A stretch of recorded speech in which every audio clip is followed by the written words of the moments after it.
tarde. Seja bem-vinda a mais uma live do FEME Laboratório da Mulher. Hoje, em comemoração ao Outubro Rosa, falaremos sobre a prevenção do câncer de mama. E além de você, nossa convidada, temos aqui o Dr. Mário Sérgio Amaral Campos, que é especialista em imaginologia mamária, professor assistente da Santa Casa de Misericórdia de São Paulo, coordenador do setor de mama do FEME. Seja bem-vindo, Dr. Mário Sérgio. Natália, boa tarde, muito obrigado pelo convite. A todas vocês internautas, esperamos aqui bater um papo e poder informar um pouco mais sobre essa doença. Além do Dr. Mário Sérgio, temos aqui conosco a Tânia, que é uma vencedora da doença, do câncer de mama, e nós convidamos ela para dar um relato de como foi a doença. Tânia, desde a descoberta até o processo de quimioterapia, cura, como foi que você venceu essa doença? Boa tarde, Natália. Boa tarde, internautas, Dr. Mário. Então, na verdade, todo o meu período começou em 2014, quando eu fui diagnosticada com câncer de mama invasivo. E na época foi um balde de água fria. E, na verdade, para toda a minha família, porque em 2012 eu tinha perdido minha mãe para câncer de rim, e em 2014 eu fui diagnosticada com essa doença, então, na verdade, foi muito difícil.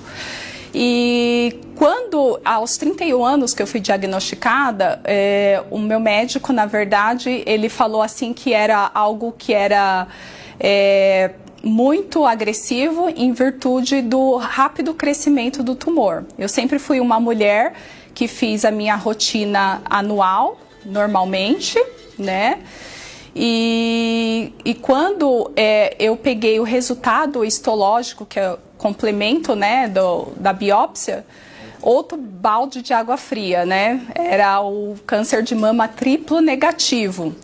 Ou seja, com alto risco de metástase nos primeiros 2 anos, Mas eu era triplo positivo com muita fé em Deus, Então eu segui, o meu tratamento com uma quimioterapia neoadjuvante.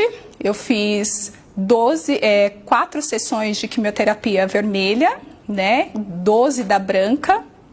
Optei por continuar trabalhando porque o trabalho, na verdade, foi algo que me distraiu e com certeza fez com que eu não desse foco à doença.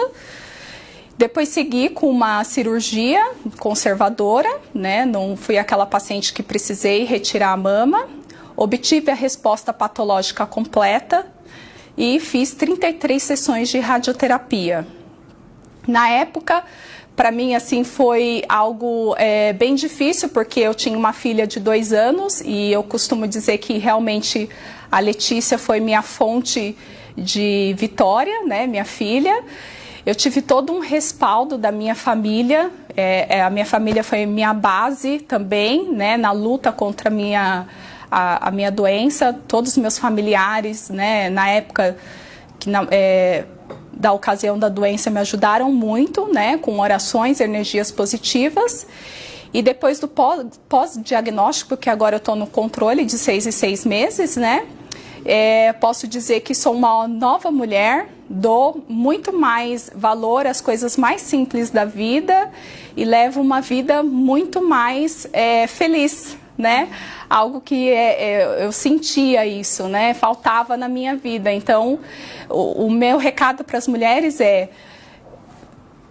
procure conhecer o seu corpo, Porque eu peguei o meu no autoexame, Mesmo fazendo a rotina anual, façam o autoexame. E qualquer realmente anormalidade, busque ajuda médica, faça mamografia, faça ultrassom, procure profissionais capacitados, porque o câncer é apenas uma vírgula, um ponto final. Muito obrigada, Tânia. E agora eu vou abrir as perguntas para o Dr. Mário Sérgio. Lembrando que ao final das perguntas do bate-papo, você pode enviar a sua dúvida e seu comentário, a sua história, para que a gente possa comentar ao final da live. Doutor, a mama densa, como que o senhor pode explicar o que é uma mama densa? Porque muitas mulheres falam, a minha mama é densa ou a minha mama não é densa. Como que isso é explicado através da ciência? Bom, Natália, essa é uma ótima pergunta para a gente começar o bate-papo aqui. Antes de a gente começar essa explicação, gostaria de parabenizar a Tânia. A Tânia é uma vencedora, uma heroína. Através do seu depoimento, eu tenho certeza que você que está assistindo aí tem condições de fazer o autoexame, de se preparar e ir em luta dessa doença. Porque realmente o inimigo, ele é um inimigo muito importante que tem aumentado muito a sua incidência no mundo. Com relação à mama densa, as mulheres sempre me perguntam essa questão. Então, de uma forma didática, nós vamos explicar da seguinte forma. A mama é composta de dois grandes grupos, a glândula e a gordura. Quanto mais jovem for a mulher, mais glândula ela vai ter. E quanto mais idade, na melhor idade que ela estiver, mais gordura ela vai ter. Então, quando você tem um excesso de glândula, e principalmente acontece na jovem, nós teremos uma dificuldade na densidade mamária. E essa densidade mamária aumentada vai refletir numa redução da capacidade do exame da mamografia. Por isso que a mamografia começa aos 40 anos, que é a idade média onde a gente tem uma melhor relação entre essa densidade da glândula mamária com a gordura que ela também tem em volta. Então, a mulher tem que conhecer qual é o seu padrão glandular, porque a densidade mamária aumentada, muitas vezes nós vamos precisar também de outros exames complementares, principalmente na mulher mais jovem, nós vamos utilizar da ultrassonografia, que não interfere nessa densidade e vai nos trazer grandes informações. E, doutor, qual é o cenário atual da incidência do câncer de mama no mundo e aqui no Brasil? Nath, a doença só aumenta. Existe um Instituto Internacional de Pesquisa que faz esse monitoramento em 185 países através de todo o globo. E ele traz um relatório a cada 5 anos de qual é essa situação do câncer no mundo, como geral. E nesses 185 países, nós temos visto que o câncer de mama, especificamente, é o campeão entre as mulheres, é o câncer mais incidente. E ele está diretamente relacionado quanto maior o HDI do país, ou seja, a mulher que tem uma vida em países mais desenvolvidos, a mulher mais socializada, também está diretamente relacionada com essa incidência maior do câncer de mama. Esses dados atuais mostram também um aumento no Brasil. Nós esperamos cerca de 60 mil novos casos no país esse ano, através dos dados do Instituto Nacional do Câncer, com quase 15 mil mortes. 15 mil mortes dá quase 2 mortes por hora no nosso meio. Então é uma doença extremamente incidente, é uma doença que acomete muitas mulheres e que nós temos que fazer a prevenção e o diagnóstico precoce dela. E quais são os exames, então, que devem ser feitos e quando eles devem ser iniciados? Muito bem, Nath. A gente vai dividir, então, em 2 grupos. O grupo das mulheres assintomáticas com risco habitual, normal, ou seja, ela não tem, de uma forma geral, nem a mãe, nem um parente de primeiro grau com o câncer de mama. Para as mulheres que não têm sintoma nenhum e que têm um risco chamado habitual, devemos começar os exames de mamografia aos 40 anos, fazendo isso de uma forma anualmente. Agora, se ela tiver algum tipo de risco maior, um risco de primeiro grau, por exemplo, ela vai antecipar esse exame para 30 anos associado à ultrassonografia. A mulher mais jovem fará ultrassom se ela tiver algum sintoma. Se não tiver sintoma nenhum, mamografia. Comprovadamente é o exame que salva vidas. O mundo todo sabe que as mulheres que fazem mamografia vão morrer 30% a menos do que aquelas que não fazem o exame da mamografia. Ótimo. E como podemos saber se uma pessoa tem um risco aumentado para desenvolver a doença? Existe alguma coisa na internet que eu possa buscar e ficar sabendo se eu tenho mais chance? Tem sim, Nath. Tem diversos modelos matemáticos que são disponíveis. É só você procurar modelos matemáticos para risco de câncer de mama na internet. e que de uma forma muito simples, você com perguntas e respostas objetivas, eles vão pontuando e você vai saber exatamente em qual grupo você se encontra.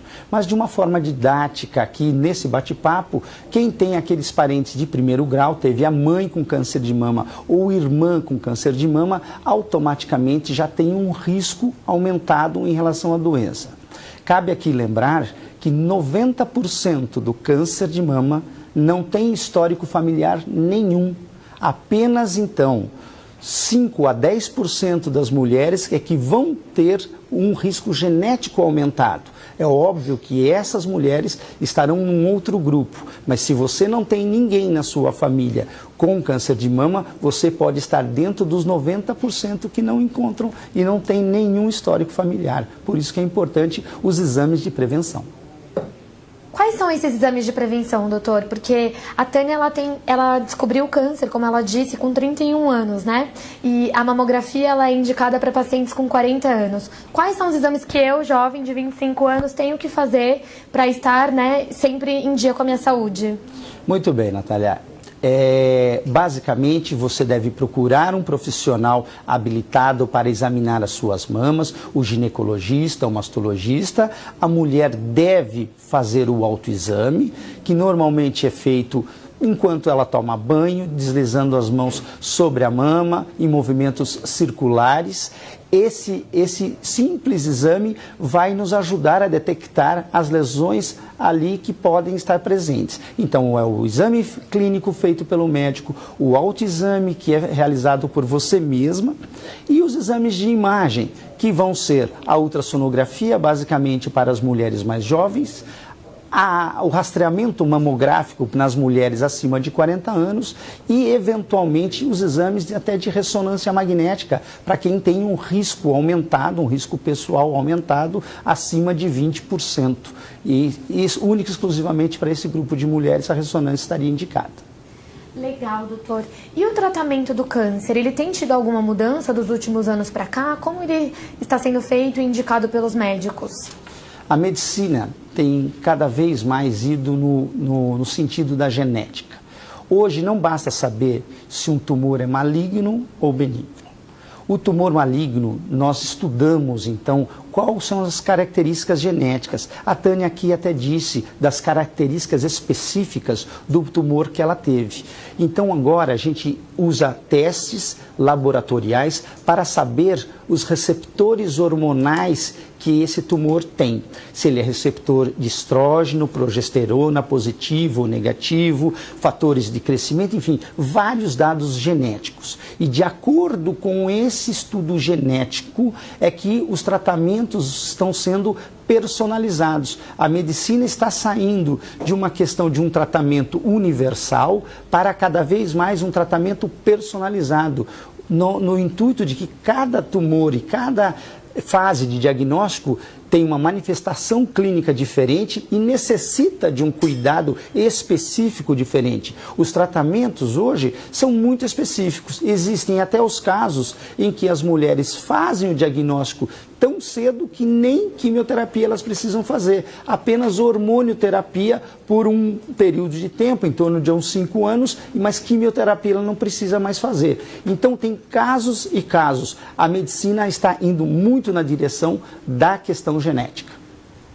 Bacana. Agora eu quero abrir para as perguntas, então se você internauta tem alguma dúvida, algum relato, a gente está aqui à disposição para poder responder. Então eu já tenho algumas aqui que em alguns comentários fizeram. Tem aqui a Mariana Vasques que perguntou: é verdade que o tomate ajuda na prevenção do câncer de mama? Olha, Natália, para mim isso é bastante novo. Eu nunca ouvi dizer ao longo desses 22 anos de experiência que o uso do tomate vai fazer uma prevenção para o câncer de mama. Seria bom, porque eu particularmente gosto muito de tomate e seria excelente, mas existem muitos mitos ligados a essa questão da doença. Vamos aqui aproveitar a pergunta dela para enfatizar que 28% das vezes nós vamos poder atuar no fator de risco para o desenvolvimento da doença. 28% das vezes a gente atuando nos hábitos modificáveis, a gente vai trazer uma vida mais saudável. Quais são esses hábitos que nós estamos falando? Alimentares, hábitos físicos, fazer dieta, alimentar-se bem, exercitar-se, viver bem, obviamente, cigarro, álcool, tratamentos hormonais, uso muito prolongado de anticoncepcionais orais, tudo isso vai trazer com que a mulher possa mudar o seu status, ou seja, existe algum grupo de mulheres que tem a predisposição para a doença e se ela tiver uma vida saudável, ela não vai desenvolver esse tipo de doença. Isso é muito conhecido e muito sabido no mundo todo. E tem uma outra pergunta aqui do nosso Instagram, da Tatiane Neves. Ela disse assim: qual a chance de uma mulher de 20 anos ter um câncer de mama? Bom, a chance de uma mulher de 20 anos ter um câncer de mama é muito baixo. Estatisticamente irrisório isso. A doença, ela já é mais rara a partir dos 30 anos. Existem casos esporádicos em meninas? Existem, mas essa é uma exceção à regra que não contempla os números estatísticos para que isso traga importância ou traga temor para a população como um todo. O câncer de mama, ele é mais incidente com o passar da idade, por isso que também que os exames são preconizados que comece a mamografia aos 40 anos. Eventualmente, pode acontecer, como qualquer uma outra doença, de nós termos exceção, mas vamos tratar a exceção como exceção. A regra é que o câncer de mama irá se desenvolver nas fases mais adultas da mulher. Tem aqui mais uma pergunta de Instagram da Cris. Ela diz assim: silicone pode causar câncer de mama? Essa é uma pergunta recorrente, Natália. O silicone não causa câncer, a gente já sabe disso. Mesmo quando você tem problemas no silicone, ele não vai induzir ao aparecimento da doença. Vamos sempre lembrar o conceito de que câncer é uma alteração na mutação da célula. Quando ela vai se dividir, ela divide de uma forma errada. São fatores que predispõem a isso. O silicone, aparentemente, não traz nenhum tipo de indução para esse tipo de alteração. Podem ficar bonitas, tranquilas, as mulheres ganham autoestima, ganham confiança, cada vez mais se utilizam dessas técnicas de aumento mamário para se sentirem belas, bonitas, e nós vamos encorajar isso. É muito importante que as mulheres se sintam muito bem. E agora uma curiosidade, as mulheres que têm silicone e que precisam fazer mamografia, como que isso acontece, doutor? É mais dolor para elas ou não? Tanto faz, é igual? Explica um pouquinho pra gente. Bom, para as mulheres fazerem a mamografia é um pouquinho mais trabalhoso, sim, porque nós vamos precisar fazer mais incidências, mas ela fará tranquilamente, o nível de dor é praticamente o mesmo. A compressão realizada pela mamografia não danifica a prótese, ela é própria para isso. O único desconforto é que, em vez de ela fazer 2 incidências em cada mama, ela fará 4 incidências em cada mama. 2 contemplando o implante e 2 fazendo o que nós chamamos de afastamento do implante, onde a gente evidencia melhor o tecido mamário dessa mulher. Então, não tenham medo. Existe uma redução, uma incapacidade, uma perda de áreas no exame da mamografia? Sim, cerca de 10% da área nós podemos perder, mas cada vez mais os especialistas estão treinados, os laboratórios habituados, são inúmeras mulheres que entram nos laboratórios todos os dias para fazer o exame com implante e que não trazem nenhum prejuízo no diagnóstico no final da história. Tem mais uma pergunta aqui da Rafaela, eu acho que ela pegou a live, o senhor já respondeu isso, mas é bom frisar sempre. Ela perguntou: doutor, qual a idade que devemos começar a fazer mamografia? E sobre os anticoncepcionais, se eles têm alguma influência sobre o câncer de mama? Bom, a idade para começar a fazer mamografia é aos 40 anos. Tá? Essa é a idade preconizada pelos órgãos de saúde médica do Brasil e do mundo. 40 anos, uma vez ao ano.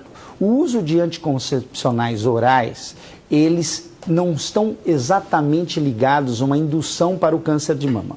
Porém, o seu uso prolongado é uma ação hormonal pouco conhecida que em alguns tipos de mulher, em alguns tipos de mamas extremamente densas, podem haver uma influência hormonal desses anticoncepcionais. Estamos falando aqui de usos de anticoncepcionais prolongados por muitos e muitos anos. Sempre veja com o seu ginecologista esta possibilidade de pausa, de troca de outros métodos anticoncepcionais que são possíveis para saber como que a sua mama está reagindo. É possível saber antecipadamente se o seu parênquima mamário está tendo algum tipo de reação com esse anticoncepcional ou não. Então, eu gostaria que o senhor passasse uma última mensagem, o senhor e depois a Tânia, para a gente poder encerrar.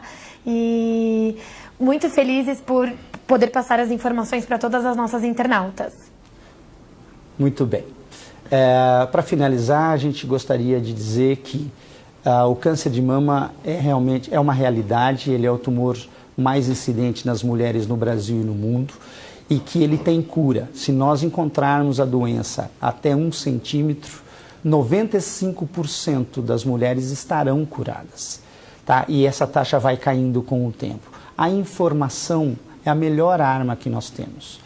Estamos todos aqui reunidos, o Outubro Rosa é um movimento mundial que traz à luz a importância da detecção precoce. Diagnosticar cedo significa tratamentos menores e muito mais sucesso. Sucesso esse que nós temos o exemplo aqui ao nosso lado da Tânia, que ela é um exemplo do sucesso do tratamento adequado no tempo certo, com técnicas bastante apuradas.